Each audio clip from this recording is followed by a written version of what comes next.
I hope everyone's having a great start to their Monday and their week. I'm here today to talk about another street photography topic that I get asked a lot in my Instagram and my comment sections, and that's why I chose street photography and why street photography in general. So in this video, I'm going to be talking about the reason street photography is so popular as a whole, and then on top of that, I'll talk about the reasons that I went into street photography over everything else. I think the main point for people in general, and somewhat for me as well, is you're capturing the everyday when you're doing street photography. You're not just going to one location, taking a photo, and that's not going to change if you go back there in a couple of weeks. You are in an ever-changing environment. The people you're capturing won't be there the next time you walk past it, and you've got tons of opportunities for variation. You're also capturing history as well. For example, when I started street photography, I started during COVID, and that was allowing me to capture the isolation feel and something that none of us have experienced really properly in our lifetime. So it's something unique. It's something that, is something to remember. We've got this big pandemic that happened just a few years ago. And if you look at the world now compared to how it was, it's completely different. So looking back on the photos when I started, it's quite interesting to see people in face masks and isolation between subjects and how there isn't many people on the streets. In central London, it's constantly busy.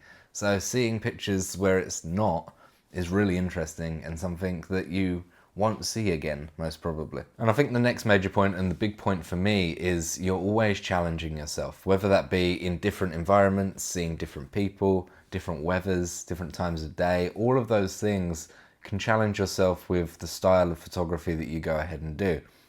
For example, if you go down a street at the middle of the day in summer, it would be different if you went down that street in the middle of winter at say 7, 8 p.m. Everyone's going to be different, everyone's going to be wearing different things, the light's going to be different, the weather entirely is going to be different, and you can't trust the weather app, so it's not really something you can plan ahead of time. And I think street photography is probably one of the best styles of photography to constantly challenge yourself and learn new skills when it comes to photography as a whole. You can put into place different styles that are recognized across every style of photography. So landscape photography using the rule of thirds, you can use the rule of thirds in street photography as well, but you can also break the same rules. Breaking the rules in street photography gives you a bit more creative freedom, and it won't let your photography look as bad as if you shot a landscape completely wrong. And of course, you've got pretty much endless exploration opportunities when it comes to street photography. It could be done anywhere at any time of day, meaning you can get more practice in than other areas of photography as well. So you can go to various different locations, anywhere you want at any time of day, and have the possibility to do some good street photography. You can't do that with landscape, portrait work, or anything like that. So that's quite unique to me as well. I like that. I like to be able to go just on your day-to-day route and just take pictures as you go walking around your daily life. All you need is a camera and your feet. You don't need any extra equipment. You don't need a light box. You don't need a tripod.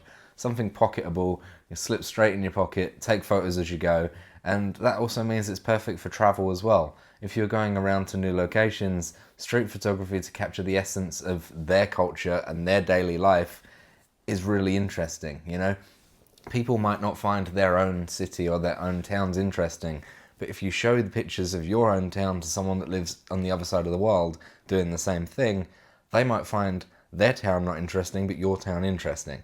So anywhere in the world, street photography can be done. And when you visit new places, you'll be more inclined to take photos of pretty much everything because it's interesting to you because you don't see it where you're from. So that's just tons of exploration opportunities, and that's probably the main reason I've stuck with it for so long.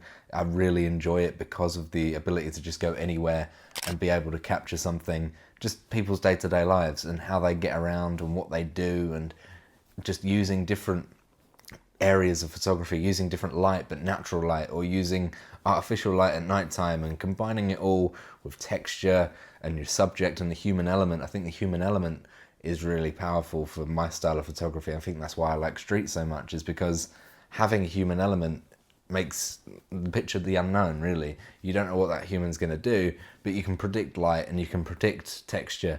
You can set up the frame, but getting the right subject and getting the right timing is the thing that causes a challenge. And doing that anywhere at any time of day, anywhere in the world, is something that I think the majority of us street photographers tend to thrive on. And street photography, when it comes to its style, is also extremely varied. Not just the locations you go, but the style of street photography itself. If I was going to ask you what is street photography, you could come back to me and everyone would have a different view on what street photography is. I think that's the beauty of it. You can one day be really journalistic and focusing on real life events that are happening and big cultural events and protests and stuff like that, and that's what the majority of street photographers focus on. But then there's some, like myself, that venture more into fine art and storytelling through light and shadow, whereas other people use emotion and grit and real world relation to their photos. So I use more light and shadow and make mystery that way. People use real life events and grit and getting in the hustle and bustle of things to tell their stories in street photography. So it's so varied, you can't really just say this is street photography, because the definition of street photography is so varied, and if you ask anyone, they'll give you a slightly different answer. The actual definition of it is just shooting a human element in a candid way. That's street photography. So that's so broad. That's so broad, you can count pretty much anything that you do as street photography as long as it's got a human element in it and it's candid. It's, you know, quite interesting when it comes to thinking what you want to do, and you've got more freedom to play about with it. And if you want to change up your style, you can still use street photography as your catalyst when you're changing up your style from, I don't know, being more journalistic to more stylized, or the other way around. So using such a broad term like street photography is great when you want to change up your style or just venture into different areas of photography, because street photography you can do it all in. And I think the last thing is the community of street photography and photography in general, really. When I was starting out, I was looking at various different photography styles, and I found a few people that I really took inspiration from, and they really impacted on myself and made me kind of understand what style of photography I wanted to create as well, and how I can add my own personal touch to their style, if you will, but making it my own at the same time. For example, Alan Schaller was one that I really looked up to back in the day and still do now. Mark Fernley the same, and James Popsis. All of them do vary in different styles of photography. Mark Fernley and Alan Schaller, street photography primarily, and then you've got James Popsis, who does a lot of landscape and nature photography, but with the human element linked in. And I think all of that combined can show my style in their photos as well. You can see where I've took inspiration from and what I haven't took inspiration from if you look at their work. And the community as a whole in photography is just really, you know, positive. You look at sporting communities and, I don't know, gaming communities or something like that, and they're all very much, oh, I'm better than you, or this is better than that. And photography, you don't really get that. Everyone's on their own journey and everyone's supportive of each other. And I think that's the best thing when it comes to the community. It's so positive. People share each other's work. People buy each other's zines. People do all these things to support each other and support each other's growth.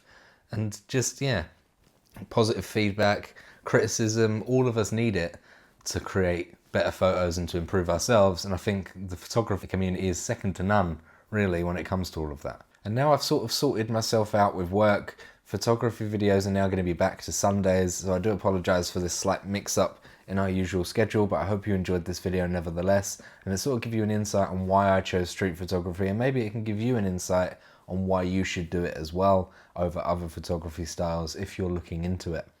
But thank you so much for watching and getting to this point. If you did like the video, a like's always appreciated. It helps with the algorithm, helps this channel grow, and if you want to support me, you can buy a zine off my website, do all those fun stuff, like my Instagram. I'll see you in the next video. Bye bye.